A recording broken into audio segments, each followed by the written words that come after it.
Të gjithve. I gjithë transmetimi maratoni, disa orëve që ka nisur në rreth orës 14 në televizionin KLAN është vendosur pikërisht këtu në Korpusin e Universitetit Politeknik të Tiranës. Sot në fakt ua kemi rrëmbyer të rive që rinë këtu çdo mbrëmje dhe shijojnë orët e pasdites për të organizuar një pritje për të gjithë miqtë e emisionit Opinion. Ata janë shumë në fakt, janë me mira, por ne kemi munduar dhe kemi ftuar këtu ata që kanë qenë më shumë herë të ftuar në emision, ata që kanë qenë pjesë integrale por dhe rëndësishme e programit ton televiziv, i cili sot shënon 20 vjetorin e tij. Ka sot të ftuar këtu është presidenti i Shqipërisë dhe presidenti i Kosovës që sapo kanë mbritur. Do të jetë kryeministri i Shqipërisë, kryetari i opozitës, kryetari i Kuvendit të Kosovës, por edhe personalitete të larta të politikës nga Maqedonia. Por nuk janë këta të gjithë të rëndësishëm. Të rëndësishëm janë të gjithë sot që janë të ftuar, dhe jo vetëm ata, janë edhe të gjithë të ftuarit që përgjatë këtyre 20 viteve kanë qenë pjesë e rëndësishme e këtij programi. Sot këtu ka të ftuar, ka njerëz, ka miq, ka dhe nga ata që ndoshta nuk e duan njëri tjetrën, por do të përshëndeten, sepse kjo është edhe tradita e emisionit ton. Mbas çdo transmetimi, mbas çdo debatit nxehtë, ka gjithmonë një dorëdhënie, ka gjithmonë një kavë apo një gotë verë që e shoqëron. Këtu sot ka dhe ushqim të mirë, ka gatime tradicionale shqiptare, por edhe vera është totalisht shqiptare. Të gjitha këto do të vazhdojnë për rreth 2 orë, por jo vetëm kaq. Përveç muzikës në sfond, sot do të ketë edhe intervista shumë të rëndësishme. Jo nga ato që jemi mësuar zakonisht shohim në emision, pyetje të forta për politikën, për zhvillimet, për çdo gjë që ndodh në këtë vend. Jo, përkundrazi. Sot intervistat do të jenë shumë të thjeshta, shumë njerëzore, do të jenë më shumë retrospektiv e personazheve të rëndësishëm të këtij vendi që kanë kaluar në studion e Opinionit. Unë nuk dua ta prish surprizën sepse kjo do të nis vetëm pas pak minutash. Dhe deri atëherë, ju ftoj që të shihoni pamjet e kësaj mbrëmje kaq të bukur, me njerëz kaq të mirë, por edhe të këtij sheshi që sot është shndruar në vendin ku festohet 20 vjetori i një prej emisioneve më të ndjekura në Shqipëri. Ju faleminderit që na ndiqni.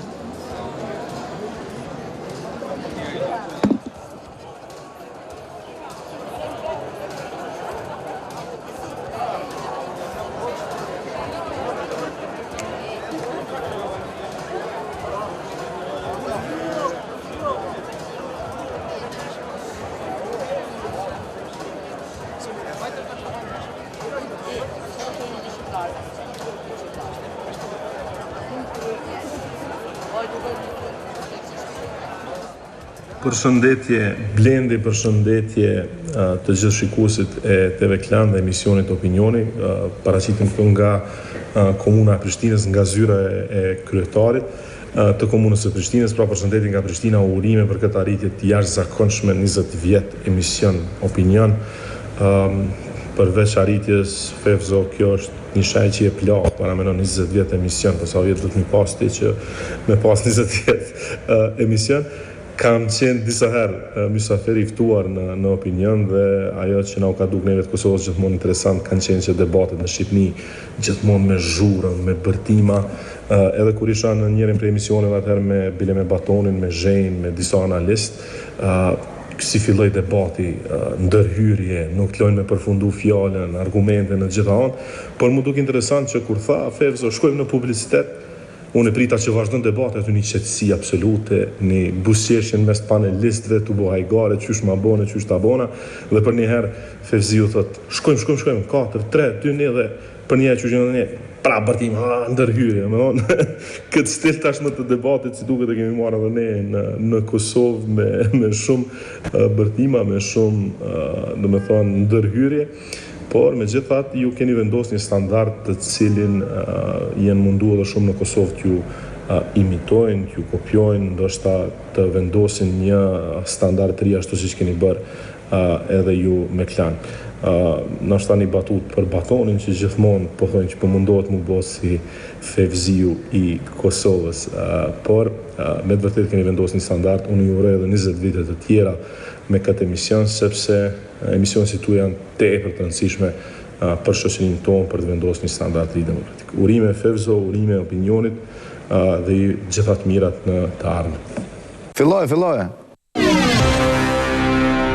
Përshëndetje të gjithëve. Ka disa gjëra që janë të pashmangshme nga kjo jetë, si për shembull taksat, vdekja, Blendi Fevziu, te indeve. Ne do rishjemi sërish nesër mbrëmje në orën 22:15. Natë e mirë dhe miropafshim. I them gjithmonë skuadrës time për ta motivuar. Duhet punojmë çdo ditë, duhet mbarojmë projektet tona sikur të jetë dita e fundit, sepse ne të gjithë jemi të përkohshëm. Përveç se kur je Blendi Fevziu, që je i përjetshëm. Të nderuar telespektator, mirë mbrëma, ju flas nga studia numër 1 e televizionit. Dua ta falenderoj publikisht Blendi Fevziun që i mëson kombit ton gjërat nga më dobishmet. Duke filluar nga si të gatuajmë, nga si të rregullojmë hundën, nga si të bëjmë komente në Facebook, nga si të udhtojmë jashtë vendit. Një kontribut i paçmuar që ai jep për ta bërë shqiptarin akoma më shqiptar se ç'është. Dhe nuk e di kush është marrë me këtë arkivën e opinionit, po ju falenderoj publikisht që një fotografi që kisha 15 vjet që mundohesha me gjithë ushtrin tonë të propagandës ta zhduknim nga qarkullimi, e kishit kthyer. Sikur shqiptarët e kishin parë këtë për fushat, do kishin një tjetër kryetar bashkie. Nuk e di kush ka qenë personi që i ka blerë Fevziut atë GoPro-n, atë kamerën e vogël. Dua ta falenderoj publikisht. Praktikisht 3 milion shqiptarë që nuk kanë lëvizur asnjë ditë nga shtëpia e tyre, kanë pasur mundësinë të vizitojnë Kambodgjan edhe tempujt atje, kanë pasur mundësi të shkojnë në safari, kanë parë se si noton edhe zhytet Fevziu dhe kanë përshëndetur çdo peshk në Maldiv. Dua ta falenderoj publikisht. Praktikisht jeni kthyer në një agjenci turistike, e gjitha e përmbledhur në një kamerë të vogël.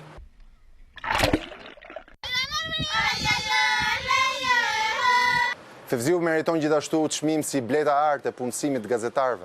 Pothuajse çdo televizion, çdo faqe në YouTube është një opinion në vete. Secili sot që do të afirmohet, mjafton të vendosë një banak, 2 karrige, të filloj të bëj muhabet edhe të pretendoj të bëhet Blendi Fevziu.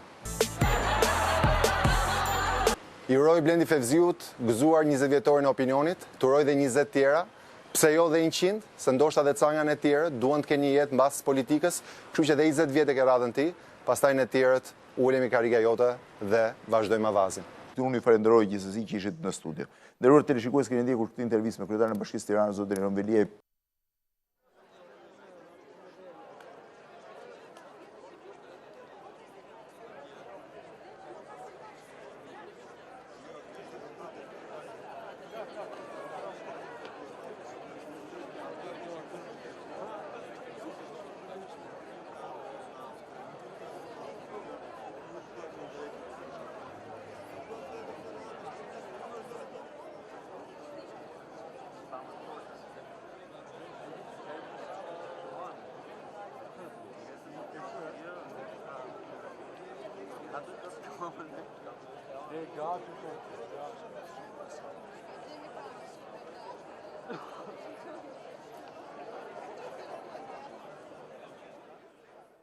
Të nderuar telespektator, mirë mbrëma, ju flas nga studia numër 1 e televizionit, ku jemi mbledhur për të filluar një debat televiziv të drejt për drejt mbi problemet e rendit dhe çarmatimit në Shqipëri. Ky do të jetë emisioni i parë i një cikli emisionesh. Se do të rikthejnë 100% parat në skemat piramid. I ka duart në gjatë. Më zhyt shkon kafë. Fundin e një raporti bashkëtorë. I kërkoj falje popullit tim. Unë kam marrë pistolet 2-3 herë për vetë. Po.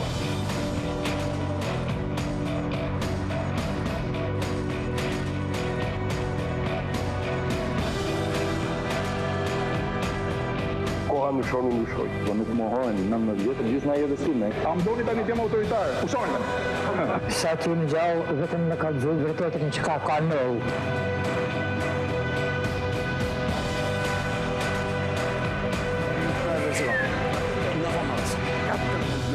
Pusho!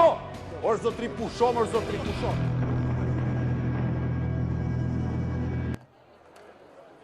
Mirë mbrëma të gjithëve, do doja vetëm një moment vëmendjen, do flas shumë shkurt, e di që zakonisht fjalimet janë gjëja më e bezdisur e gjithë eventeve.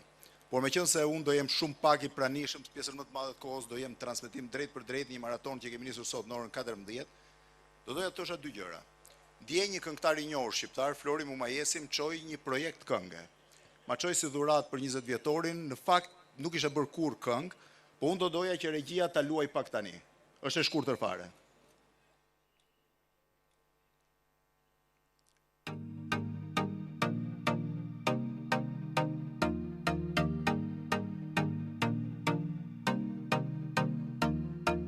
Urdhro skopin, i me skop në dorë, urdhëro shkopin, i me skop në dorë, pusho, pusho për të mbaroj dhe qohu prap, pusho, qohu prap, jo, pusho për të mbaroj dhe qohu prap, pusho, qohu prap, pusho. Orë zotri pusho. E di që shumë nga ju po qeshin, po unë nisa me këtë sekuencë, sepse ky është një nga momentet e këqia një nga të këtyre 20 viteve të emisionit Opinion. Është një nga ato momente ku si pasojë e presionit, tensioneve, nga njerë edhe provokimit të ftuarve del nga vetvetja. Unë i kërkova sot falje pak minuta më parë në transmetim të drejt për drejt Artan Lames, një miku tim të shumë viteve më parë, përpara se Shqipëria të ishte kjo që jemi sot, por kjo falje nuk mjafton. Unë do doja sot që ta nisja këtë fjalë të shkurtër duke kërkuar falje në radh parë të gjithë atyre që këto 20 vjet janë lënduar në emision. Ata që janë lënduar në studio, ata që janë lënduar në shtëpitë e tyre duke ndjekur emisionin, ata që kanë ndjerë t'ju përmenden familje, familjar, problemet tyre personale. Ju kërkoj falje sepse e di se sa dhem ajo që lëndimi që vjen nga një emision, por njëkohësisht e di që ne nuk mund të jemi as më të mirë, e padyshim as më të keq se gjithë shoqëria shqiptare dhe niveli i përgjithshëm i debatit saj. 20 vjet më parë kur u nisa këtë emision, ndoshta është nga të paktët emisione që nuk ishte as një projekt, as një preventiv, as një letër, ishte vetëm një bisedë me drejtorin atëhershëm të televizionit, e cila e nisi emisionin. Shumë gjëra të këtij emisioni në fakt janë ashtu siç ka qenë historia e brezit tim.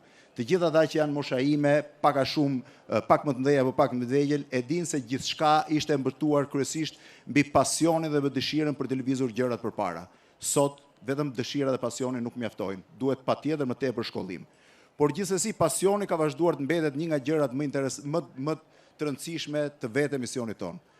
Në prill të vitit 2008 nuk do ta harroj kurrë, sepse gjithmonë qëllon që kthej kokën brava për të parë nga e nisëm dhe ku kemi qenë në momentet e caktuara. Mora një telefonat nga kryeministri atëhershëm i Kosovës, Hashim Thaçi. Donte të muronte për antarësimin e Shqipërisë NATO, që kishte ndodhur atë natë, unë isha në Bukuresht, dhe pavarësia e Kosovës kishte ndodhur vetëm 2 muaj përpara. Në mes telefonatës më tha, a e mendon pak se ku ishim 10 vjet përpara? Në fakt kishte drejt, 10 vjet më para ishte maleve ilegal, ndërsa ne ishim në një emision që sapo kishte nisur dhe kishte një dimension të munguar tin, shqiptarët e Kosovës dhe shqiptarët e Maqedonisë. Sot unë mendoj që një nga arritjet e këtyre 20 viteve është pikërisht prezenca e Kosovës dhe Maqedonisë, pra shqiptarëve të Kosovës dhe Maqedonisë krahas shqiptarëve të Shqipërisë në këtë event.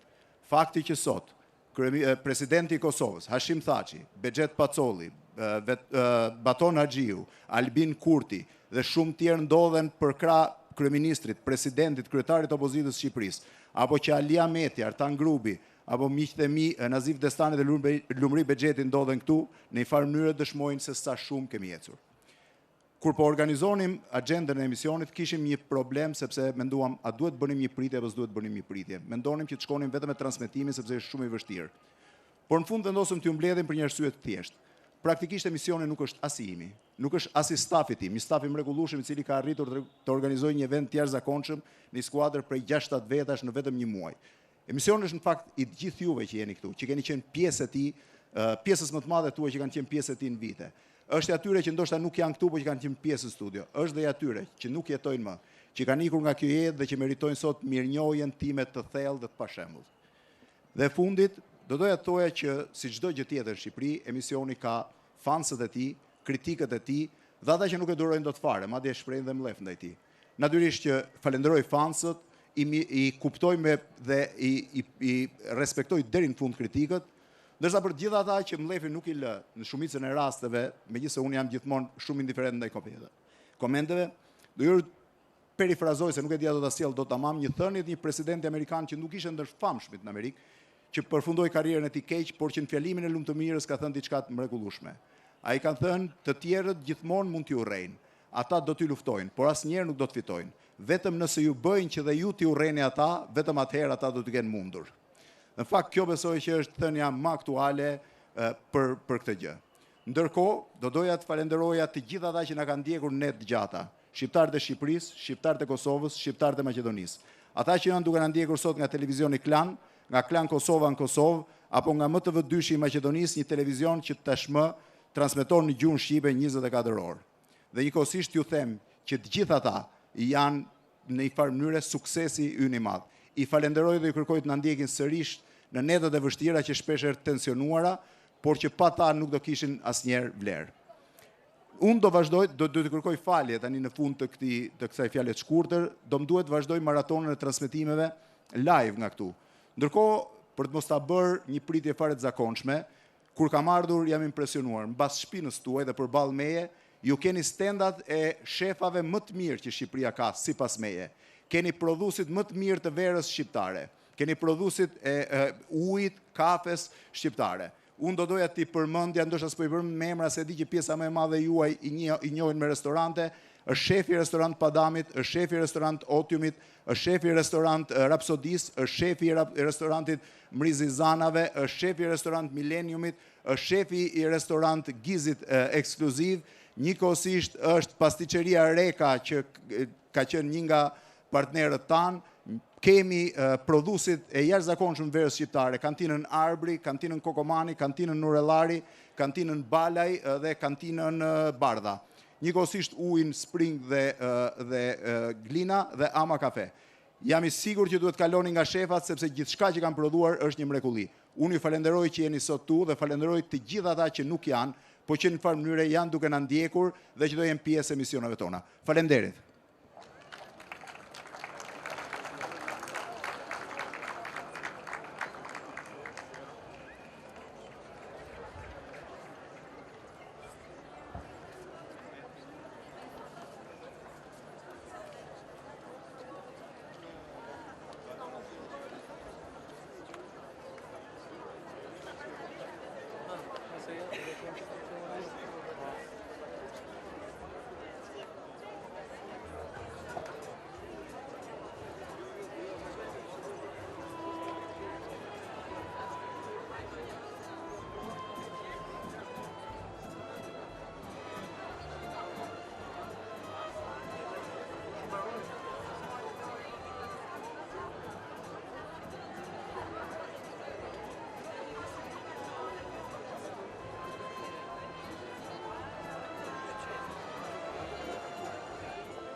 Atëherë, nderuar teleshikuesi, mi zhvendosur mbas transmetimit të gjatë që kemi pasur në studion e emisionit opinion televizionin Klan në sheshin Nën Tereza, në korpusin qendror të universitetit, në një seri intervistash me personazhe të njohur prej shumë vitesh të emisionit opinion. Zoti Meta, mirëmbrëma, mirë se keni ardhur. Presidenti i Shqipërisë i pari për ta hapur, në fakt e mbani mend kur keni qenë në emisionin opinion për herë të parë?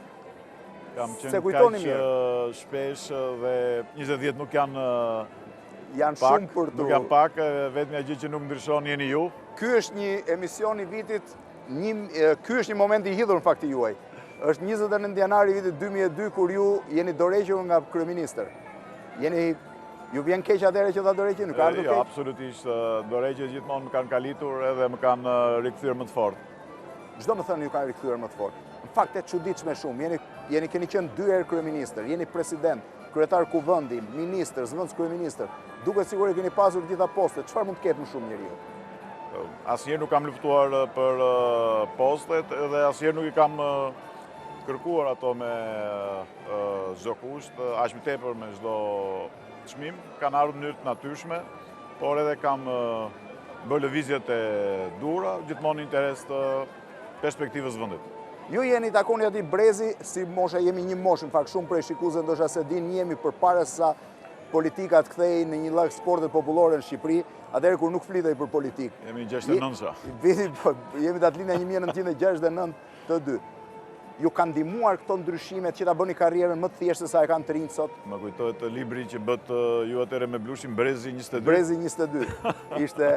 Ishte një brez që eci ca kohë dhe pastaj ndaloi rrugës për të vazhduar bashkë me të tjerë. Po patjetër, në fund fare kjo është maraton edhe e rëndësishme është të kuptohet si e tillë dhe mbi gjitha secili prej nesh të jetë në kërkim të diçkaje të re, duke u përshtatur edhe dinamikës edhe perspektivës, sepse gjithçka është në ndryshim. Nuk ke siklet me gjithë ta roje, me gjithë ta makina që të shoqërojnë. Kam përshtypjen keni qenë shumë sportiv përpara. Jam tepër sportiv edhe sot dhe përpiqem shumë për të evituar gjëra të panevojshme dhe të tepërta. Megjithatë jeni presidenti i Shqipërisë. E kishit menduar 27-28 vjet më parë karrierën që do kishit? Unë para 90-s kam patur si ëndër që të bësha pedagog në fakultetin e ekonomisë dhe ka qishte maksimumi për të ndëruar në fund viteve 80, padyshim që gjithçka është produkti atyre zhvillimeve që nisën në 10 orë dhe që vazhdojnë edhe sot. Njerë më keni thënë që në vitin 1990 kishit dëshirë të largoheshit nga Shqipëria fare. Është e vërtet? Kam një pyetje për ju, kush nuk do donte të largohej në atë kohë nga Brezi ynë dhe gjenerata më e re, ashtu sikurse shumë u larguan në kushte të tmerrshme edhe humbën jetën dhe rrezikuan Sot do ishe një emigrant relativisht i suksesshëm, por Shqipëria do kishte një president. Po në çdo rast do kishte dhe Shqipëria një president dhe unë do të kisha një Ku do jetë tjetër? Nuk i kisha shumë i qartë se ku doja të ikja, isha i qartë se doja të ikja për të vazhduar studimet jashtë dhe një nga shokët e mi më të ngushtë hyri në ambasadën gjermane dhe këtu ishte dilema ime më e fortë. Doja të ikje në Gjermani, ndërkohë ke mbetur në Shqipëri dhe tani je president i vendit. Thash keni bërë një nga karrierat më të mëdha. A nuk i duket jeni shumë i ri për gjithë të karrierë? Për gjithë të poste? Njeriu është aq i vjetër sa që duket dhe aq i ri sa që ndihet. Kështu që për mua është e rëndësishme që çdo kontribut ti shërbej vendit, ti shërbej komunitetit, ti jeti kontribut pozitiv, pastaj vlerësimi u takon atyre. Kur jeni nervozuar më shumë me mua që nuk më duroni dot fare në emision? Gjatë gjithë këtyre 20 viteve. Jo, me ju jo, po ndonjëherë në një kolegu juaj në studio mund ta ketë tepruar, por që kur një kolegu juaj kritikoi rënd Skënderbeun, unë e mora më me qetësi pastaj. Pse e morët më me qetësi? Po thash kur edhe Skënderbeu kritikohet kaq fort, ne tjerët përse nuk duhet të kritikohemi. Kur miti kritikohet, të tjerët janë të vdekshëm, nuk e kanë më një problem. Në fakt do të bëj pyetje, po dua përgjigje sinqert. Çfarë emisione sheh më shumë? Ato politiket apo ato emisionet ku ka pak më shumë femra të bukura, vajza të bukura, më fal, guzhin, mod? Pari nuk është se kam një kohë të jashtëzakonshme për të parë televizionet dhe për të ndjekur mediat, kryesisht kohën e lirë që kam jashtë takimeve, jashtë angazhime, përpiqem ta shfrytëzoj për të lexuar sa më shumë libra. Ky është një pasion dhe që më ndihmon edhe të më relakson, po edhe më fut në një botë tjetër, po patjetër. Montefiore në radh parë, por edhe gjithçka tjetër që ka libra të jashtëzakonshëm pak. Jo, më pëlqen shumë sepse është jashtëzakonisht objektiv, edhe ka thyer shumë tabu në emër të vërtetave historike. Çfarë sporti bën? Aktualisht jam shumë mirë në ecje, sidomos në malore, po atë kam praktikuar më shumë. Ku ecën malore, këtu po dalësh në rrugë? Rëndësi ka ta kërkosh maloren e gjen edhe puna është mos i shmangesh. Më thanë që kishit sjell një dhurat duke marrë vesh? Po, kemi sjell diçka për të ndihmuar regjin tuaj, sepse ju gjithmonë na merrni nga para, nga mbrapa, regjin e opinionit, në mënyrë të befasueshme. Duket se shoh, të lutem, thuaj pak burrit me dhuratën. Po. Mendova bashkë me vajzën time të vogël Erën që t'ju silnim një dron në mënyrë që na merrni nga lart. Po. Është kjo? Është dron? Po, është një dron. Mund ndihmoj regjin tuaj. Po droni mund të jetë shumë problematik. Se kush e di se çfarë mesazhes do i zbulojnë politikanëve që ju çojnë kryetarët e partive. Po ju gjithmonë përpiqeni të na kapni befasisht, është një aspekt tjetër, një kënd tjetër. Është një lartësi e re për regjin tuaj. Ky është për kameran. Një dron, në fakt, dhuratë më e mirë është për regjizorin, gjithsesi, unë i falenderoj shumë. Është për emisionin. Është për emisionin, patjetër. Unë i falenderoj shumë edhe shpresoj që do shihemi, megjithëse presidentët zakonisht thuhet nuk kanë çfarë të flasin, duhet të jenë të qetë. Padyshim, ne gjithmonë... Ne i duam njerëzit pak më të nervozuar. Ne gjithmonë jemi të hapur edhe shpresojmë që ju gjithmonë ti ndihmoni të kenë ngrinë, por jo ti je nervoz. Faleminderit. Faleminderit. Urime, sukses edhe 100. Faleminderit.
Po vjojmë atëre transmetimin i ftuaris i menjesh, mbas presidentit Shqipërisë, Ilir Meta, është presidenti Kosovës, Hashim Thaçi, një po quaj protagonist shumë i vjetër i emisionit Opinion, që prej vitit 1999. Zoti Thaçi, mirëmbrëma, mirë se keni ardhur.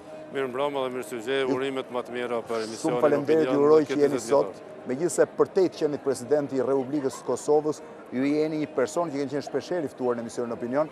Ju mbase nuk e mbani mend, takimi ju një parë ka qenë pak më i rastishëm, por hera ju e parë në Opinion është, nuk e di nëse regjia mund ta vendosë tani, është shumë interesante, shiheni, është një, jo mund ta shihni edhe përballë, është një intervistë në vitin 1999 në zyrat e PDK-s sapo të krijuar në atë kohë, ndërkohë që ne kemi dokumentuar disa momente të jetë të rëndësishme të historisë së Kosovës. Në fakt, po e thosha dhe Ilir Metës, dhe ju jeni paka shumë një brez, nuk jeni shumë i ri për të pasur gjithë këto poste. Kryeministër, president. Ne kemi kaluar në për situatat dhe sfidat cilat të gjithë tani më i dinë, por e që ka qenë shumë e rëndësishme është se ky rrugtim 20 vjeçor dhe i opinionit, por mund të them edhe i tërë proceseve politike që kemi kaluar edhe në Kosovë dhe në Shqipëri, por kudo shqiptarët kanë kaluar edhe përmes emisionit tuaj Opinion dhe ju thatë intervista, por është në diku në verë të vitit 1999 në zyrën time në atë kohë në Prishtinë. Mirë, po mund të them se komunikimin, por edhe atë gjerimet e para dhe deklarimet e para kanë qenë në flutorimin tonë të përbashkët kur kemi hyrë. Ka qenë hyrja juaj e parë si kryeministri i qeverisë përkohshme të Kosovës asaj kohe nga Tetova në malsinë e Drenicës, drejt në bjeshket e Berishës në Drenicë, ku kemi qenë së bashku dhe aty kemi filluar dhe është ndoshta një nga udhëtimet dokumentuara më mirë. Ne do ta transmetojmë në orët e vona të sotme, sepse së bashku me pavarësinë e Kosovës ne kemi pasur fatin që ti dokumentojmë këto momente të jetë rëndësishme të historisë Kosovës. Unë lejo, Blendi, të them diçka se ne të gjithë do të shkojmë, por ato gjerime, ato emisione, po para se gjithash dokumentari që ju keni përgatitur për shpalljen e Kosovës së pavarur dhe sovrane, për sjelljen nga afër e gjithë atij zhvillimi historik, do të mbetet për gjithmonë dhe do të jetë kujtesë shumë e mirë edhe për fëmijët tonë dhe për fëmijët e fëmijëve tonë. Ishte shumë e çuditshme, po isha duke supervizuar një sër materialesh dhe midis tyre pash dokumentarin dhe kapa veten prapë me syt gati të mbushur me lot nga emocioni i asaj dite. Kanë kaluar tashmë bëhen gati 10 vjet dhe emocioni është akoma i jashtëzakonshëm. Vjen çudi se si ruhet akoma aq fort. Ndoshta janë materialet e momentit, është entuziazmi i asaj dite, po gjithsesi ju keni qenë disa kulme të rëndësishme të historisë Kosovës. Në fitoren e luftës, po e quaj hyrjen e aleatëve, trupave të NATO-s në Kosovë, pavarësinë e Kosovës, në shpalljen e pavarësisë Kosovës, momente ajo duket sigur i keni shtërruar emocionet. Se emocione kaq të mëdha zor se vinë më. Mund të them se angazhimet politike janë në një proces exit, por emocionet nuk shterren kur, përkundrazi, kam energjinë, kam kurajin, kam vullnetin që t'i shërbej vendit edhe matutje me gjithë potencialin dhe kredibilitetin që e kam, por po theksoj këto 20 vite kanë qenë vite jo të lehta, por vite të suksesit për Kosovën në çantime, për në Kosovës së lirë, të pavarur, tash në një proces të perspektive së sigurt euroatlantike. Unë e kam theksuar edhe më herë dhe ritheksoj edhe sonte. Unë objektivat e mia jetësore kam pasur 3 qëllime politike. Para, liria e Kosovës që u arrit në vitin 1999, pastaj pavarësia e Kosovës që u arrit në vitin 2008 dhe tani objektiva tretë, antarësimi i Kosovës në NATO dhe Bashkimin Evropian që po punojmë të gjithë bashkarisht. Unë e di shumë mirë, e njoh në një farë mënyrë se sa nervozoheni ju për shembull me kolegun tim Baton Haxhiu. Me mua nervozoheni shumë ndonjëherë? Unë ta them drejtë, nuk nervozohem as me Batonin, gjithashtu unë jam shumë i njohur se ne kemi krijuar mundësinë që të shprehim opinionet tona në emisionin tuaj.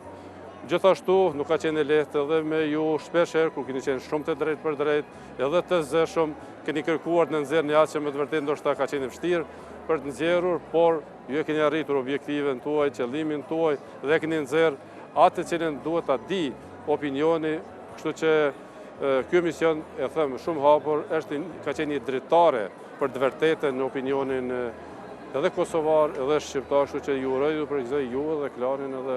Zoti Thaçi, pyetja e fundit. Ne jemi parë për herë të parë nga larg në një kreperi të humbur, po e quaj tani periferike të Tiranës, në vitin 1998, në mos gaboj, se fillimi 1999. Sot vini më aq shpesh në Tiranë? Sot vi më rrallë, por natyrisht se për shkak të obligime dhe përgjegjësive dhe institucionale dhe politike dhe agjendave, por vi shpesh, takohem me miq, tash e 25-6 vite sa frekuentoj Tiranën, pastaj kam jetuar edhe në Tiranë në lagjet e ndryshme, prej Alidemi o Gjaku, këto universitetet, gjitha e një shumë i Tiranës, kur ju thash për shembull që frika bëhet te Korpusi Universitetit, e dije se ku të bëj. Këtë zonën këtu e dije. Natyrisht, kam qenë edhe ndihem tepër mirë që sonte jam këtu, me gjithë ta miq, me gjithë ta kolegë. Këtu në një farë mënyrë unë zgjodha me simbolikën sepse gjithë elita shqiptare ka kaluar nëpër këtë godinë ose godinat që varen prej kësaj, sepse është godina qendrore e Universitetit të Tiranës. Është një organizim madhështor, ju uroj sukseset më të mira. Shumë faleminderit. Dhe gjithë mirat. Faleminderit shumë. Urimet më të mira. Faleminderit shumë. Faleminderit.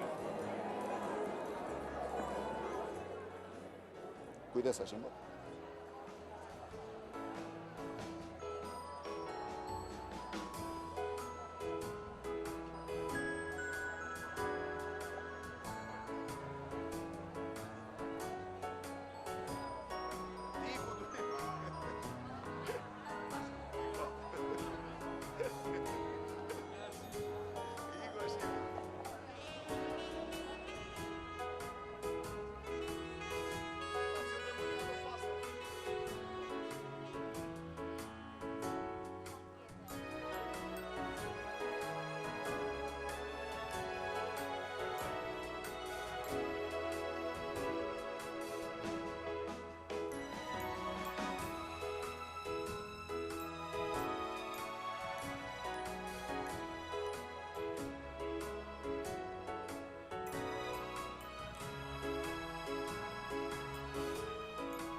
Atëre, i ftuari i radhës, ne po bëjmë një kalim të personave cilët përpara posteve që ata kanë protokollare, kanë qenë të ftuar të emisionit të opinion ndër vite protagonistë të emisioni.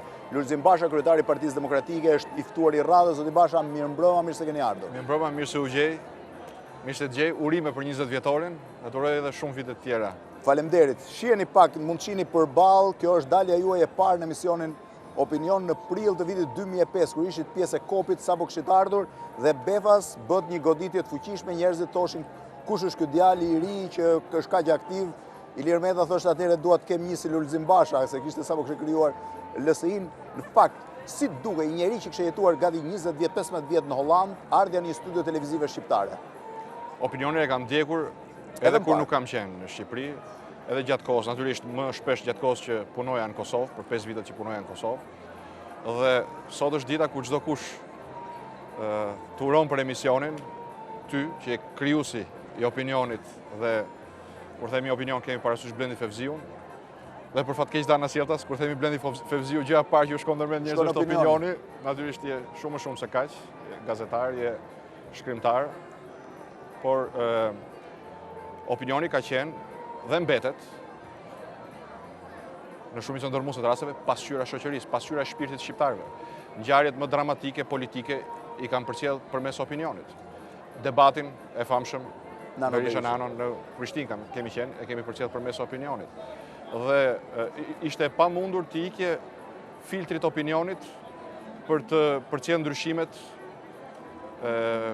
fluktuacionet e shoqërisë në kohë shumë të vështira për Shqipërinë, siç ka qenë në periudha 97-2005 dhe pastaj në vitin 2005 i ulur në ato studio, pata për herë të parë mundësinë mos isha spektator përthithës, por kontribues përmes kësaj dritare të mrekullueshme. Të nervozon shumë opinioni kur e sheh gazetarët që të shajnë? Jo. Kundërshtarët politikë që të sulmojnë? Ka ndryshuar shumë, siç ka ndryshuar shoqëria. Ka shumë ndryshime për të mirë, ka dhe natyrisht dhe ndryshime negative. Pa dyshim. Kuptimin e Në fakt, unë do doja sot më thoshe më mirë pjesën negative se sa burimet janë. Nuk jemi për atë dhe jo gjithçka është përgjegjësi e programit apo emisionit. Jo, padyshim është e shoqërisë, edhe emisioni nuk del dot nga korniza e vetë shoqërisë. Në tërësi shoqëria ndodh një presion të jashtëzakonshëm për të vendosur jo mbi thelbin e çështjes, po mbi instantën, mbi më të shpejtën, mbi çastin. Dhe kjo shpeshherë flyon thelbin, thellësinë e mendimit për sipërfaqësore. Po kjo s'po i ndodh vetëm në Shqipëri, po i ndodh gjitha shoqërive, Facebookut, Twitterit, dhe padyshim që kjo reflekton nervozitet edhe në televizion, edhe në studio televizive. Por urimi im është që opinionit vazhdoj të mbetet një pasqyrë e thellë e Shqipërisë, e zhvillimeve të saj, dhe po kështu një katalist i shpresës për më të mirë. Ajo që do të thoja për këtë dalje të parë që po e kujton sot përmes ekranit. Jo, daljen e parë do e kesh mbas sa ditësh, unë po të ftoj që tani. O të ndenashme, o të ndë më mbrapa, duhet virë se pastaj do hapim librin dhe do fillojmë, se kjo është më shumë festive. Bires doja të pyesja sot, po e mendoja. Po e mendoja vazhdimisht kur po desha të organizoja agendën e emisionet të dashme. Është po mirë, një njeri jeton 15 vjet në Hollandë, ka sukses atje, ka një karrierë, mund të bënde i karrierë. Ç'të desh që erdhe në Shqipëri? Shiko, e para punës unë jam shqiptar, nuk është se kam lindur në Hollandë. Jo, ç'të desh që u ktheve? Dhe Holanda më ka dhënë një mundësi të jashtëzakonshme. Por më ka vënë edhe para një sfide të madhe. Ne kemi biseduar këtë edhe privatisht edhe me miqtë tanë. Sfida e parë që unë kam qenë 17 vjeç kur kam udhëtuar për herë të parë dhe vendi i parë që kam parë përveç Shqipërisë ka qenë Holanda. Në vitin 91 bëhet fjalë, se sot mund mos duket shumë e çuditshme. Dhe jam i sigurt që kur ke shkuar në Hollandë do ke shkuar me xhaketë dhe me gravatë. Me sa kujtohet po, ka shumë mundësi që po. Kur dilnin jashtë shtetit dishin me kostum dhe me gravatë. Ka shumë mundësi që po. Habis, shokut parë, imagjino 91-shin gjendjen e Shqipërisë. Për shumë kënd është e vështirë ta kujtojmë. Pyetja e dytë që vjen vetë pse? Pse ky ndryshim i madh? Dhe kjo erdhi duke u bërë gjithmonë më e madhe sa më shumë me njëja shoqërinë holandeze dhe bashkë me të edhe bindja që mund bëja diçka që edhe Shqipëria të fillonte të ngjante në disa aspekte.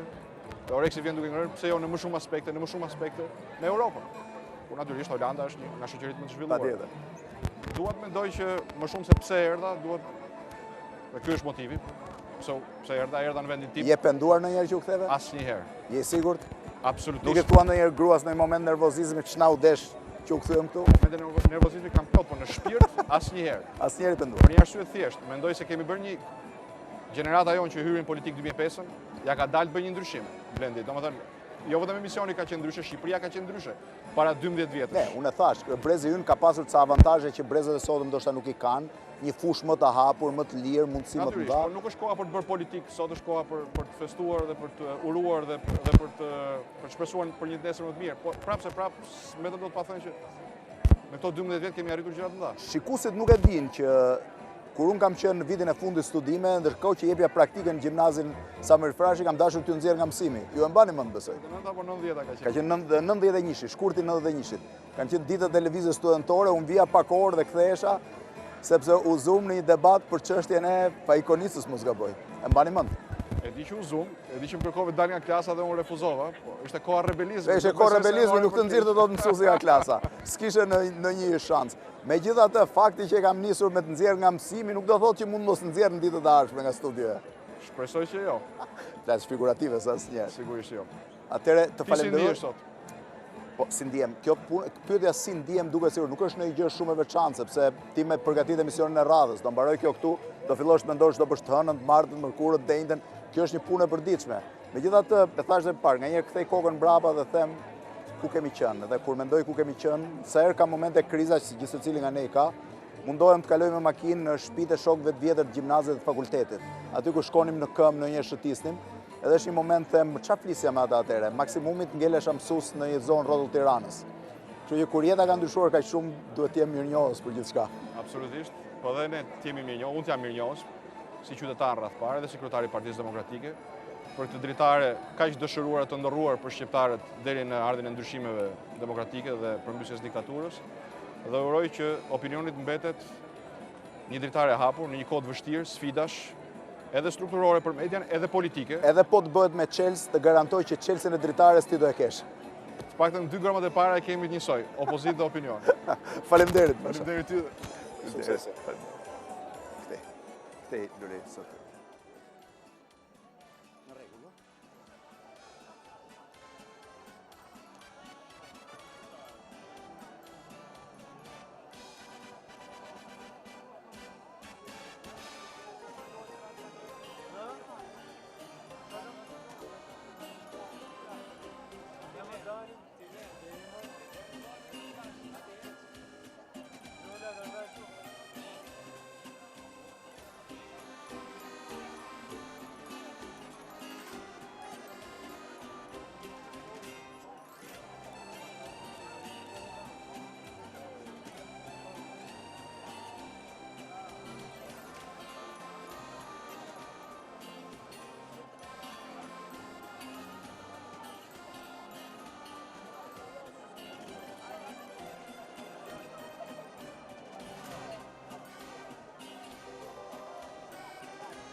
Atere, i ftuar i radhës është Albin Kurti. Albin Kurti mbriti në Tiranë, fakt, për hir vërtetës në fund vitit 1999, mos gaboj, i sapo liruar nga burgjet serbe, erdhi të vizitonte kryeqytetin e Shqipërisë. Unë e prita dhe bëm një tur me takime politike.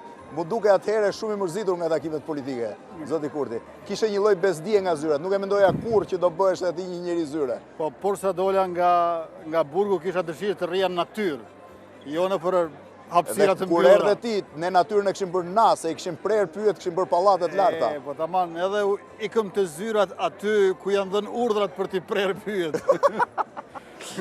Vazhdon ta kesh të alergjin ndaj këtij pushtetit që duket shumë i vizatuar mirë me zyrat gjysmë staliniste. Tash edhe vetë jam deri diku pjesë e kësaj, mirë po megjithatë pushtetin e mendoj me fusnot. E mendoj me një distancë të brendshme kritike, edhe besoj që pikrisht kjo më mban ai që jam. Po me fusnot, ju e keni edhe fusnotën me gaz lotësielës. E kemi edhe me gaz lotësielës. Fusnota juaj është... Ne jemi radikal, po jemi radikal për nga tema, jo për nga karakteri. Kështu për nga tema dhe nga karakteri. Jemi shumë të butë në tema të drejta. Temën e përcakton karakterin shumë në rasteve. Në disa raste po, dhe kjo ndodh kur je qeveri. Kur je opozit, temën ta përcakton qeveria. Neve na sillnin tema të padrejta dhe ne vepronim radikalisht. Si po duket Tirana, po vjen shpesh apo jo? Vi shumë shpesh, së paku një herë në muaj, sepse në njërën anë kam shumë miq këtu. Më pëlqen qyteti, por edhe kemi shumë aktivistë që punojnë në Kosovë e jetojnë këtu. Tash kishim 2 fushata, njërën kishim për zgjedhjet parlamentare dhe tjetra praktikisht ka filluar për zgjedhjet vendore, për zgjedhjet lokale dhe në ndihmojnë edhe që prej këndej shumë në Kosovë. Albin, po të bëj 2-3 pyetje në fakt më për të kuptuar mirë. Nëse një ditë partia ju ishte parti e parë në mos gaboj në zgjedhje, nëse një ditë do të vi radha të bëni kryeministër. Ç'to ju duaj kryeministër? Ishte më mirë natyrë rebele me flokë të gjata, kaçurrela, dukesh më interesant. Duket sikur njeriu e fut në kostumin e kryeministrit. Kjo është një pjesë. Unë e di që 99% shqiptarëve ndrojnë të bëjnë kryeministër. Po unë besoja që ti do i takoj atij 1% që kryeministri duket i zakonshëm. Edhe unë dua të besoj që do të jetë ashtu, edhe shanset populli ynë i ka që 1% që të realizoj pikërisht me neve. Unë jam optimist që në qeverisje do të jemi krejtësisht ndryshe, për shkak se e kuptojmë shërbimin për qytetarët jashtë biznesit. Kështu thonë gjithë përpara se ta marrin pushtetin. Ashtu është mirë, po të tjerët edhe para se të marrin pushtetin s'kan qenë si ne. Ka një batutë famshme të Shqipërisë mos gaboj të fillim viteve 90 që thoshte një miku im që si jeton më tani, thoshte që kur ishim në opozitë e shihnim botën ndryshe, po tani që hyra te kjo zyra pushtetit e shoh dhe unë si e shihnin ata para meje. Po, e vërtetë është, do të thotë varet nga pozicione dhe perspektiva. Por unë besoj që kemi arritur si parti opozitare të ridefinojmë opozitarizmin, do të ridefinojmë edhe qeverisje. E sheh opinionin? Jo rregullisht, mirë, po nuk bëhet një muaj pa e parë emisionin, për shkak se ka edhe një lloj identiteti të vetin, pavarësisht se kush janë mysafirët dhe cila është tema. Nervozohesh ndonjëherë? Shpesh herë nervozohem. Po kur je vet? Më shumë nervozohem si teleshikues se sa si mysafir. Se sa kur je i ftuar. Besoj që vlera juaj është nën pyetje agresive. Përderisa në shumë emisione të tjera kemi pyetje pasive, tek ju ka nën pyetje agresive dhe kjo ka bërë mirë. Ja tani që po rrit dua t'i bëj pyetje të qeta dhe pasive, po më duket vetja si guak. Kjo është hera e parë dhe e fundit që është kështu. Do shta 30 vjetori. Nuk e di atë se shoj, po tani që po rri kështu më duket. Albina, ke menduar ndonjëherë ta lësh fare politikën të merresh me punët tua? Po të drejtë përgjigje. Më herët po, tashmë është shumë vonë për mendime vendime të tilla. Dhe rruga që ke nisur nuk ka më kthim mbrapa. Është shemurura më së Ja, jam për fundi procesit i cili shpesh herë më bart mua më shumë sa që unë e cys atë. Unë të falenderoj shumë edhe me thënë drejtën jam shumë i nderuar që je sot. Faleminderit edhe ju dëshiroj jo edhe shumë për vjetorë të tjerë, por edhe shumë dekade të tjera. Shpresojmë që ta bëjmë punën mirë, kjo është kryesore. Albin, faleminderit. Gjithë miras. Kthej.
Po vjojmë atere një seri intervistash në Korpusin qendror të Universitetit sheshin Nën Tereza. Aktualisht është një intervist me kreun e BDI-s Ali Ahmetin, partia më e madhe shqiptarëve në Maqedoni, shqiptarë cilët për hir vërtet, unë thash dhe në fjalimin tim, jetojnë sot një realitet shumë ndryshe nga i 10 viteve më parë dhe shpresoj që në vitet në vijim do kenë akoma më shumë përmirësime. Mbremja, mirë se keni ardhur, ju falenderoj shumë që jeni sot në këtë eveniment të emisionit Opinion, zoti Ahmeti. Mbremja, Gjendi. Të uroj në radhë parë ty shnet dhe për vjetorët e radhës të emisionit tuaj tani që ka bërë si jeta, edhe si vitet e tua, 20 vjetorin e opinionit. Shisi ndryshojnë kohët. Ne sot transmetojmë në televizionin e dytë shtetëror të Maqedonisë, flasim gjuhën shqipe, krerë politik nga gjithë shqiptarët. Shisi keni qenë në intervistën e parë, ju mund ta shihni përballë, që ka qenë në malsinet e Tovës, në mos gaboj. Dukeni më i ri, jeni më energjik, atëherë ka qenë shumë e vështirë të vije deri atje, gjithë rrugës kishte forca sigurisë maqedonase, në mos gaboj, për ju kishte edhe i mandat arresti në atë kohë kur kemi ardhur t'ju intervistonin. Po, pikërisht, më thot, atëske nuk e harroj sepse është e shtabit të përgjithshëm të ushtrisë. Po, është selia e shtabit të përgjithshëm. Dhe mbaj mend që ne kishim fiksuar intervistën dhe si ilegal që ishit na thatë prisni për Hotel Makedonias. Aty na mori një makinë, makina na çoi te një makinë tjetër, makina tjetër te një tjetër, dhe ne s'po kuptonim ku po shkonim. Me sa duket kishit frikë dhe nga ne që mos merrnim vesh ku po shkonim. Jo. Apo janë rregullat e legalitetit? Janë rregulla sepse ju keni qenë besë time, edhe unë desha të jem i sigurt për jetën. Në fakt njerëzit e tu na nxorën deri në kufi me Kosovën, se unë kisha merakun e kasetës ku do shifnin nëse na kapte policia maqedonse do shifnin personin që donin të arrestonin. Kishte mandatin e arrestin atë kohë. Ka ndryshuar shumë gjërat që nga ajo kohë. Shqipe, tani gjërat kanë ndryshuar mjaft, mirë po, ma mirë është i thoni ju, se sa unë, sepse... Keni pasur një jetë çuditshme, keni jetuar jashtë, keni qenë ilegal, keni marrë pjesë në luftën e Kosovës, në luftën e Maqedonisë. A ndjeni realisht i përmbushur? Shqipe, jetë ma e begat, se sa ajo deri në 2001-shën, e gjithë veprimtarin që kam bërë, si në Kosovë, Maqedoni, që është kulmi, më thotë unë nuk kam pretendime për të pasuruar karrierën time, politike, apo edhe veprimtarit tjera. Nga 2001-sha e këtej, kanë qenë të gjithë ata bashkë luftarë të mi, që më kanë vënë për para një sprove. Mos në le të vetëm dhe nuk ishte lehtë për të vendosur për të hyrë në politikë. Dhe më në fund, derisa nuk na funksionoi këshilli koordinues që e bëm aso kohë, vendosa të hyjë në politikë. Më mirë ilegal apo politikan? Shive, ajo kohë është kohë nostalgjike për mua, edhe ma mirë mos e kthehem, është një kohë që nuk vjen më. Që nuk vjen më. Po t'ishen këtë moshë, do i futesh e prap ilegalitetit? Nëse vëhet në rrezik kombi im, i kthehem edhe një herë ilegalitetit. Thonë që njeriu kur është i ri merr vendimet më pa vrarë mendjen shumë, kur kalon një lloj moshe nuk e ka aq kollaj. Shive, mbase fizionomia mund të ndryshoj, po hujet dhe zanatet nuk ndryshojnë. Ali, çfarë nuk të pëlqen te unë në emision? Shive, është emision që unë panehirë se vërtetës e përcjelli shumë, sepse është edhe në kohë shumë të përshtatshme. Po, në orë të vonë, pasi ke mbaruar punën. Po, dhe thua që çdo emision që ta japish, për mua është i freskët. Atëherë unë të falenderoj shumë që ishe sot këtu, edhe shpresoj që do kemi akoma më shumë kontakte dhe raporte me shqiptarët e Maqedonisë. Faleminderit shumë. Në fakt, është pjesa jonë më e dobët. Duhet i kushtojmë më shumë rëndësi. Po e bëj dhe këtë një kritik timen me rastin e 20 vjetorit. Është masa e vërtet që duhet më shumë përkushtim për ande, sepse ka zhvillime shumë interesante, ka përparime shumë të mëdha, dhe shqiptarët gjithandej duhet t'i dinë arritjet e bashkombasve të tyre shqiptarë në Republikën e Maqedonisë, ja sot për shembull në Parlamentin e Maqedonisë, në Komisionin për politikë të jashtme, kalon ligji për përdorimin e gjuhës me 13 shtator do të jetë në seancë që është një gjë e madhe. Parlamentare, është një gjë e madhe. Falenderoj shumë. Falenderoj shumë dhe urime e për shumë vite. Faleminderit. Gjithë mirë. Faleminderit.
Vjojmë atëre intervistën me një personazh shumë të njohur të emisionit Opinion, ka qenë i pranishëm në prill të vitit 2000. Ne kemi intervistuar në zyrën e tij në atë kohë në Lugano, ndërkohë më pas e kemi intervistuar kudo. Është i vetmi personazh që intervistohet jashtë studios. Bexhet Pacolli, Mbremja, mirë se keni ardhur.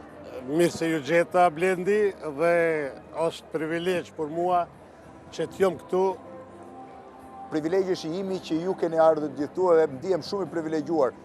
Por po dëgjoja sot që u krye paka shumë zhvillimet në Kosovë, do ketë një qeveri të re. Ju që duhet politika, zoti Pacolli, një shqiptar kaq i pasur, me kaq shumë para? Para se të përgjigjem këtë pyetje, më lejon gjysmë minutë. Ty lejoj sa të duash. Që ti thonë dy fjalë, s'pari të përgëzoj për këtë ide, për këtë kreativitet që ke pas që të festosh 20 vjetorin e Opinionit. Jam i bindur dhe i kvalifikuar të them se ke kriju një emision, ke kriju një vatër debateve, takimeve, një vatër të diturisë, kulturës, gjithë shqiptare, ke kriju një emision që çdo shqiptar mburret. Unë personalisht mburrem kur jam jashtë dhe jam me miqtë e mi nga jashtë troje tona dhe ju them se kjo është një emision shqiptar, është një drejtor i një emisionit shqiptar, është një emision i ideur dhe kreatur e këtij njeriut. Unë nga thellësia e zemrës përgëzoj dhe dëshiroj punë të mbarë, të vazhdo. Faleminderit, po do më thush të drejtën, po drejtën tamam. Çfarë nuk duron do të fare tek unë? Për te lëvdatët. Jo, nuk ka diçka që nuk duroj për arsye se 20 vjetë shiqoj edhe asnjëherë nuk ju mërzitur nga ti. Kthehem te pyetja e parë, një njeri kaq i pasur, pse merret me politikë? Unë jam i pasur se këtu takova shumë miq, shumë njerëz të mirë, shumë njerëz të zot dhe njerëz që i nevojitën kombit. Shiheni se keni qenë në intervistën tonë të parë.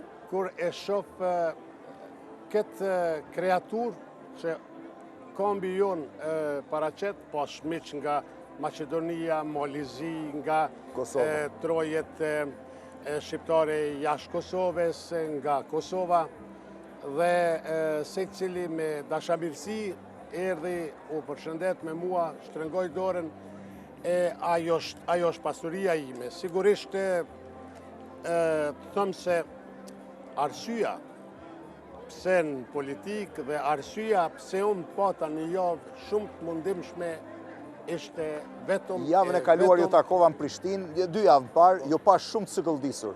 Ne themi i sëkëldisur. Jemi i qetë tani? Tani, sot jam i qetë, për arsye se në ora 5 të kësaj dite mbarum pregaditjet për të pas një qeveri nga e shtunja, nga mbas nesërmja e ardhshme. Do kesh një pozicion në këtë qeveri? Unë besoj se po, është sekundare, por primore është që unë kam një fushë të veprimit. Edhe që Kosova ka një qeveri, se kjo është më rëndësishmja prej gjithave.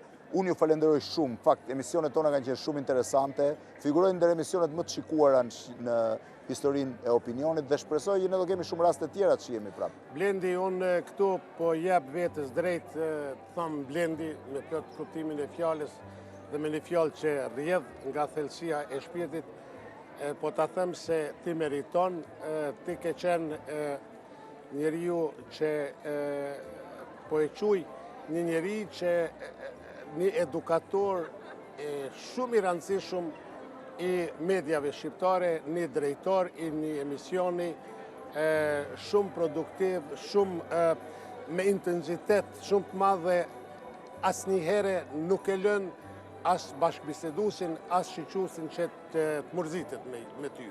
Prandaj, dëshiroj shëndet, mirësinë familjen tone dhe vazhdo këtë punë. E di shumë mirë se këtë punë e donë shumë, e donë nga shpirti edhe aty është edhe sekreti i suksesit. Nuk ndodh ditën që s'do ta dua më, s'do jem më këtu. Falenderoj shumë. Atëherë kur nuk e donë emisionin, e ja shkojmë pension. Shumë falenderit. Ja, vetëm një sekundë të qëtë.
Bëja me shenjë, indrit. I thoni indritit.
Shumë faleminderit.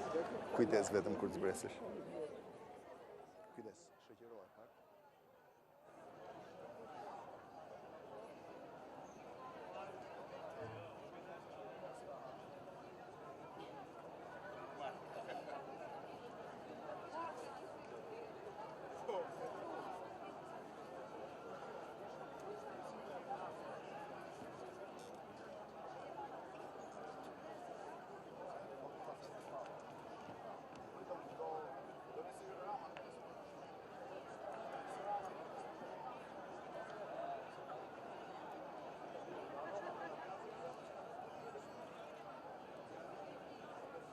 Zimo, tu I që ka kamerën të përbatë, më ta kasë.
Mbrëma të gjithëve, jemi këtu në Opinion, 20 vjet Opinion, kam të ftuar në studio Blendi Fevziun.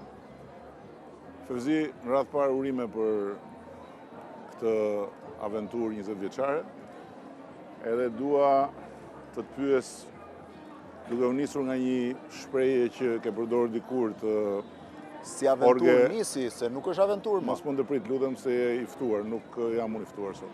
Po ka mundësi të më japësh kohën time? Patjetër. Është e rëndësishme pyetja sepse mbase do jesh në gjendje të I tregosh njerëzve që ke edhe ti një zemër, ke edhe ti një jetë tënde të brendshme shpirtërore dhe ke edhe ti ato sekretet tua të vogla. Njëherë ke thënë që duke referuar Boresit që asgjë nuk dim Njeriu s'di asgjë njetë, është ignorant I përderisa nuk dim as ditën e vdekjes. Ditën që do vdes. Ndërkohë që ne në Shqipëri një gjë e kemi të sigurt, nëse kapim telekomandën, maksimumi në klikun e 3 del ti. Kjo është paqe sigurt sa vdekja. Po në dy kliket e para del ti. Pyetja është se o je duke folur live o duke bërë një mbledhje. A ka ndonjë gjë që për cilën ti do ta ndroje opinionin? A ka ndonjë gjë që do ta ndroje opinionin? Kjo s'u që shkuar më. Ja nuk besoj se ka. Nuk do ta ndroje. Po, nga ana tjetër, a nuk mendon se mbas 20 vitesh mbase mund të reflektohet që mund të ndryshosh emrin e opinionit? Është e vështirë të ndryshoj emrin, ju keni edhe kontribut dhe personal tek emri e opinionit.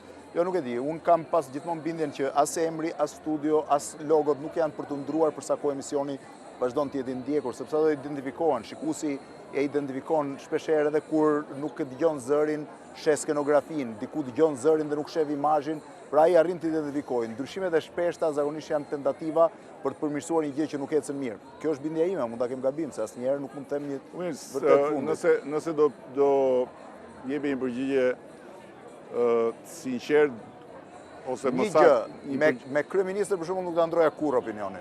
Nëse do jepi një përgjigje duke u distancuar nga vetja, duke bërë analizën, le të themi, të vetes dhe të opinionit, sa je ti personazh I opinionit dhe sa është opinioni krijesa jote mbas 20 vjetësh? Sa jam personazh I opinionit? Unë besoj që opinioni, e thash dhe më parë, është krijesë e të gjithëve, është krijesë e gjithë shoqërisë shqiptare, ndryshe nuk do kishte funksionuar. Jo, patjetër, kjo nuk diskutohet, po dua të them sa mund t'i mbijetonte opinioni tërheqjes tënde nga skena dhe që ndrytën brapa skenës? Nuk do kishte. Po ti sa mund t'i mbjetoje largimit opinionit nga ekrani? S'do i mbjetoja. Absolutisht jo. Do mbyllesha në shtëpi dhe pastaj s'do më shije më. Nëse do bëj një rezume të shpejt të këtyre 20 vjetëve, shumë të shpejt, kush do ishin 3 momentet më të spikatur, apo themi, që të kanë lënë mbres si drejtuesi i opinionit për mirë, dhe cilat do ishin 3 që të kanë lënë mbres për keq? Do më pyesësh kush ishin më të zhurmshmet, më të bujshme, më të famshme, apo kush kanë lënë mua mbres personalisht? 3 momente që ti personalisht si, le të themi, mikpritësi, ke pasur një emocion pozitiv? Unë mund të ti numëroj tani të 3 pozitive të para. Nuk kam të harruar kur intervistën me Geraldinën në Afrikën e Jugut në 99-ën. Ishte një gjë jashtëzakonshme. Ishte një grua që smerte do të frymë, përdorte një gruan mosh, përdorte një makinë për të marrë oksigjen, e iqte atë, përgjigje 10 minuta për pyetjet e mia, unë isha i pa shpirt, doja t'i merrja sa më shumë përgjigje, siç ndodh me ne. Ajo vendoste prap makinën, maskën e oksigjenit, merrte pak, e iqte, jepte intervistë.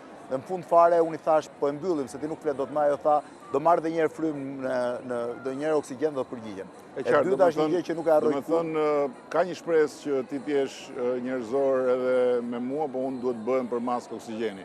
Momenti i dytë, kush do ishte? Por nuk po duket e shpejt kjo kohë, se unë nuk do isha kundër. I dyti është intervista me Jusuf Vrionin. Besoj që ju e keni njohur, shumë veta ndoshta këtu në pritje sot nuk e njohin. Ishte një personazh i jashtëzakonshëm, ai dha të parën, të vetmen intervistë jetës tij në opinion, dhe pastaj sapo e dha, sepse ishte me regjistrim, u bë shumë pishman dhe tha, kush jam unë që t'jap një intervistë një orë? Çfarë kam bërë unë jetë që t'jap një intervistë? Dhe më kujtohet gjithmonë kur shoh lloj njerëzish janë gati dhe thonë, pse s'merrti mua aty, janë gati të flasin 2 orë, 3 orë, 4 orë dhe s'kan bërë realisht asgjë në jetë.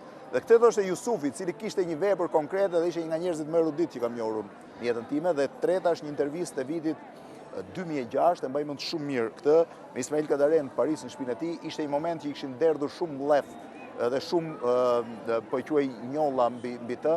Ai foli ishte nga herët e para që Ismaili shpërtheu, edhe donte të thoshte diçka që shikoj, më lini të qetë në fundit tha, vepra ime, unë flas me veprë dhe s'merrem askënd. Nuk dua të gjykoj, kishte një shprehje tani, nuk e kujtoj tamam, çdo shit zgjati që ecë rrugë. Dhe këtë e mendoj sa herë, çdo njeri fillon të shkruan në Facebook, thotë pse se bën emisionin kështu, pse se bën ashtu dhe ka momente që ndonjëherë më vjen dhe more, ka mundësi të më lini të qetë, unë kështu e bëj, ky është emisioni im, po deshe shije, po deshe mos e shi. Pastaj e kuptoj që kjo s'më ndodh, se sa njerëz kanë mendime të ndryshme, dhe ne shqiptarët kemi një problem shumë të madh. Në përgjithësi si shoqëri flas, jo shqiptarët, që jemi intolerant. Kur nuk duam, për shembull, gjëja e parë që thotë, pse merr ti filanin ose filanin në studio? Nuk thonë që unë dëgjova këtë, dëgjoj edhe tjetrin, por nuk duan të dëgjojnë atë që thotë një gjë ndryshe nga mendimi i tyre. 3 momentet më negative ose mbresa negative, po të lutem shkurt sepse kemi edhe reklama mbrapa. Po pse ke filluar shqetësohesh për reklamat e KLAN-it? Lëre unë drejtoj emisionin, vazhdo përgjigju. Pushoja e famshme e Lames, që ka qenë një... Ke mbres negative në raport me veten në të rast? Me veten, po flas në raportet me veten, nuk ka harroj kur këtë. Një moment tjetër që edhe atë nuk kam bërë të harruar kur në vitin 1998, kur doja të bëj intervistë dhe pata një sherr me Azem Ajdarin shumë fort, në prill të 98-s duhet këtë qenë, sepse u nervozova me drejt në fakt, por nuk duhet ta kaloja atë. Edhe këtë e kujtoj dhe një pjesë të intervistave ose momenteve të fundit kur shoh njerëz shumë të kapërdisur në studio. Kjo nuk është konkrete ky apo ky, po ka momente të tëra që nervozohem. Më thuaj mundësisht... Pas ke marrë seriozisht intervistën? Jo, duaj që të thash, duaj që të përpiqem përfitoj nga ky moment, ndoshta pak edhe emocional i Odit, se është një bilanc i 20 viteve që të shoh unë, po të shoh edhe njerëzit që edhe ti ta thash, që ke ti zemër, ke ti emocione. Se mua më shohin pa zemër, Tashi, le ta bëjmë të përpjekje. Nëse do ishe i sinqert, më thuaj 3 gjëra që nuk i duron të kolegët e tu. Pa emra, po 3 gjëra që nuk ja duron kolegëve tu në këtë fazë të zhvillimit medias. Këtu dhe shumë i sinqert, për të vërtetën, po e fus dhe veten bashkë me këta kolegët, që nuk duroj. Pra nuk i duroj të vetja dhe të kolegët që mos ta lënë veten. E para, bindja që gazetarët janë njerëzit më të rëndësishëm këtij vendi dhe ulin dhe ngrenë këtë duan. Nuk është absolutisht e vërtetë. Unë kam thënë gjithmonë njerëzit ulen dhe ngrihen mbas aftësisë tyre, ti mund ta shtysh çik më shumë, çik më pak, pas njerë nuk je vendimtar. Ka një lloj deliri në përgjithësi tek media që media mund të bëjë të gjitha. Këtë nuk e pranoj. Natyrisht pjesë e kësaj jam dhe unë shpeshherë, sepse është e njëjta. E dyta, fakti që akoma sot mas 20 vjetësh, media i jep të drejta vetes të dhunojë një qytetar ose gjithkën në shoqëri, por ndërkohë nuk duron dot asnjë lloj kritike ndaj vetes. Akoma sot, nëse unë dua mund t'i bien qaf kujdo dhe nuk përgjigjem për askujt. S'më dënohet askush në gjykat, nuk marr askush përgjegjësi për fjalët që thot. Dhe kjo ka dhënë një lloj jo vetëm pushtetit pa merituar, por edhe një lloj abuzimi me median. Gjithmonë po fuz veten të parin, nuk po e shmang. Dhe e treta që po e vëre së fundmi është distanca që me kalimin e kohës vetbesimi shumë i madh. Edhe për arsye të eksperiencës, po i lë shumë nga kolegët, prapë po fuz dhe veten këtu, jashtë updateimit përditshëm. Sidomos me zhvillimet në botë, zhvillimet ndërkombëtare, një pjesë e madhe mendojnë që kjo Shqipëria këtu e vogël është qendra e botës, gjithçka luhet këtu.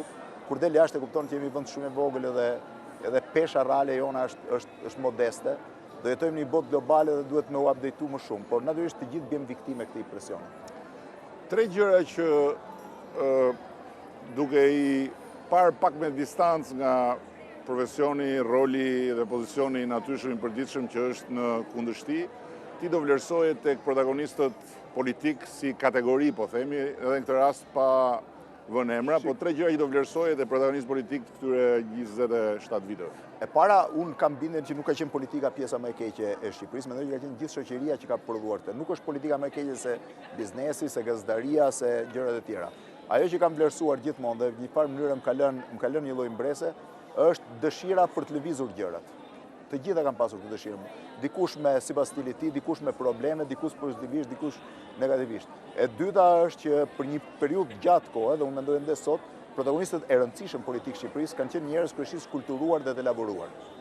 Gjë që nuk ka ndodhur me shumë nga fqinjët tanë në rreth rrodhës. Domethënë, ka qenë e vështirë që në Shqipëri të çash dhe të bësh karrierë në nivele shumë të larta nëse nuk ishe njeri i kulturuar, flas të kryetar partie, kryeministër në këto partive kryesore, jo partive të vogla. Edhe ky ka qenë një nga gjërat e dyta pozitive që bëre. E treta, klasa politike shqiptare, ndryshe nga një pjesë e klasës politike të vendeve të rajonit, ka tentuar të jetë më moderne dhe pak më shkolluar, pa llogaritur atë pjesën tjetër të tmerrshme të parlamentit. Flas vetëm për pjesën më elitare. Tre gratë apo vajzat që të kanë marrë pak studio nga prezencia dhe sharmi i tyre. Për nga bukuria. Quaj si dush. Janë aq shumë. Që ta kanë ngecur, po 3. Më ngec, më gjithmonë kur shoh. 3. Ku ti gjej unë 3 tani? Disa shumë janë. Të gjitha ta kanë mbajtur frymën kur të hyjnë në studio? Pjesa më e madhe. 3. Sot para kohë. Të qëndroj intervistës. 3, numero 3. Por zotërit tani Fillore nditi pastaj edhe përgjigjen time. Fillore nditi. Po e shef pastaj kur si përgjigje duke me premisën që nuk është i klasifikim, po është thjesht çat vjen mend 1 2 3, pastaj mund të ketë 4 5 6, po ti marrësh më sot me gjithë klasifikimin. Po ti thash unë të treja. 3. 3. Afërdita Dreshaj, shumë interes, shumë e bukur. Po flasim për bukurinë tani.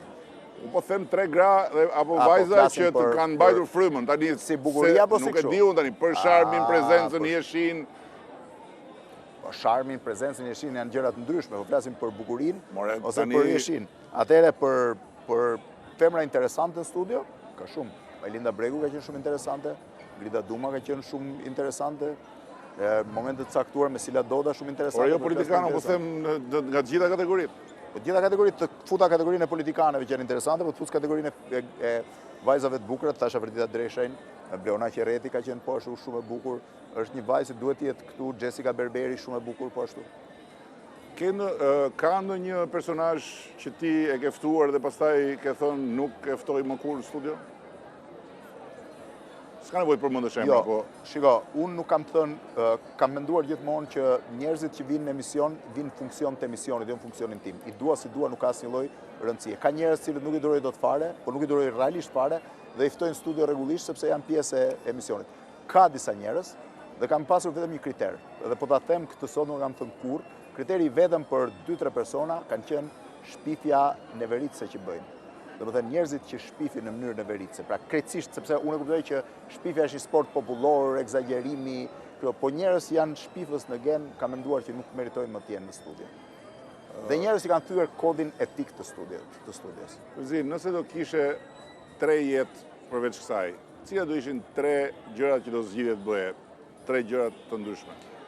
Qofse nuk do merresha se po e përjashtoj gazetarin me gjithse kam, do isha në mënyrë absolute do isha bërë një bloger udhëtimesh. Për t'ju dhënë mundësi njerëzve si t'u thonin me shumë pak lekë dhe për të parë vende shumë interesante. Jeta e parë, jeta e dytë. Që ishte një gjë. Jetën e dytë në mënyrë absolute do ishte më e vështirë, do ja kushtoja letërsisë. Do shkruaja mundësisht i izoluar. Nuk e di nëse do isha një shkrimtar mediokër, se mund ndodhte edhe kjo, po pasioni për shkrimin nuk më ka rreshtur as një sekond. Jeta e tretë?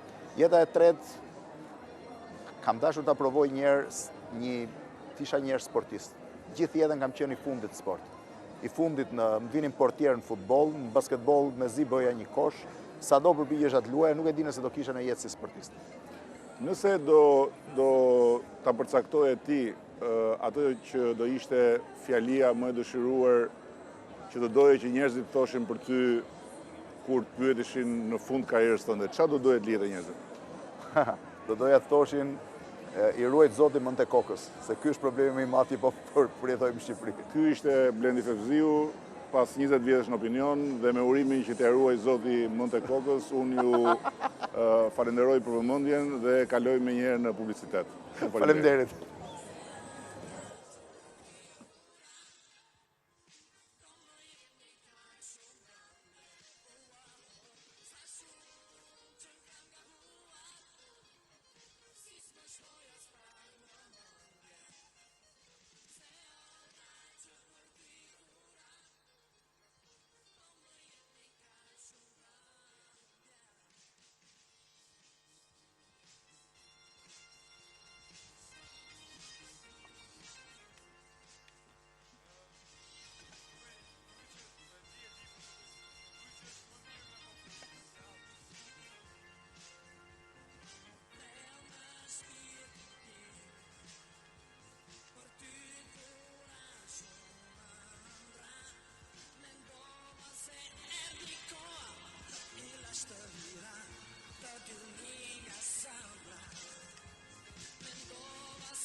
Rikthyer sërish në transmetim të drejt për drejt nga Korpusi Qendror i Universitetit në sheshin Nën Tereza, ku jemi zhvendosur që prej orës 20 në një takim të ftuarve të përhershëm të emisionit Opinion, një pjesë e madhe atyre që vinë, dalin në studio. Kemi kaluar një seri personalitetesh Shqipërisë, Kosovës dhe Maqedonisë, cilët kanë dhënë intervista të shkurtra, fare në një lloj po e quaj intervista për me rastin e këtij 20 vjetori. Ndërkohë që kemi qenë transmetim që prej orës 14 të ditës sot, me një transmetim që do të vijojë deri në orët e para të mëngjesit të ditës së nesërme. Në fakt, në gjithë pjesën e parë ne kemi bërë një kalim të emisionit Opinion ndër vite, kemi bërë panele sipas tematikave që kemi zhvilluar njëra pas tjetrës, ndërsa në orën 20 në vijim kemi pasur intervista me personazhe të njohur të emisionit Opinion që mbajnë pozicione protokollare në Shqipëri, Kosovë dhe në Maqedoni.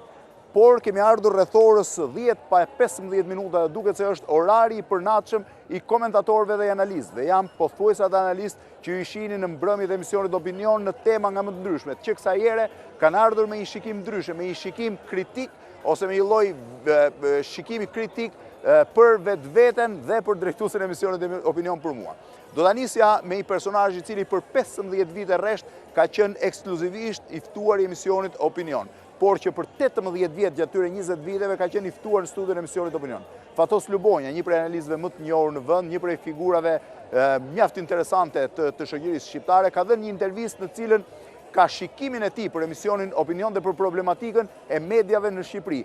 Është gjithmonë në kuadrin e emisionit. Unë doja të ndiqnim intervistën e Fatos Lubonjës, pra menjëherë nuk e di nëse regjia ka spote publicitare apo jo, po menjëherë pas tyre intervista e Fatos Lubonjës. Intervista e Fatos Lubonjës është rreth 10 minuta. Menjëherë mbas Fatos Lubonjës ne do të kalojmë në spotet publicitare dhe pas tyre paneli i komentatorëve do të kthehemi në studion e emisionit Opinion në televizionin KLAN. Paneli i komentatorëve. Pas panelit të komentatorëve do të vijojmë më pas me ndoshta pjesën më interesante të mbrëmjes. Kjo është padyshim pjesa më interesante e mbrëmjes, është dokumentari për 20 vitet e rrugtimit të Opinionit. Është një dokumentar i përgatitur nga gazetari Drinizej, shumë interesant. Pas ti do të kemi, do i anuncioj sërish më pas, do të kemi një shikim të the best of the best on the off records në 10 vite, në 20 orë, pothuajse regjistrime, ndërsa më pas atyre në orët e para të mëngjesit ditës ardhshme dhe deri në mëngjes do të kemi disa nga emisionet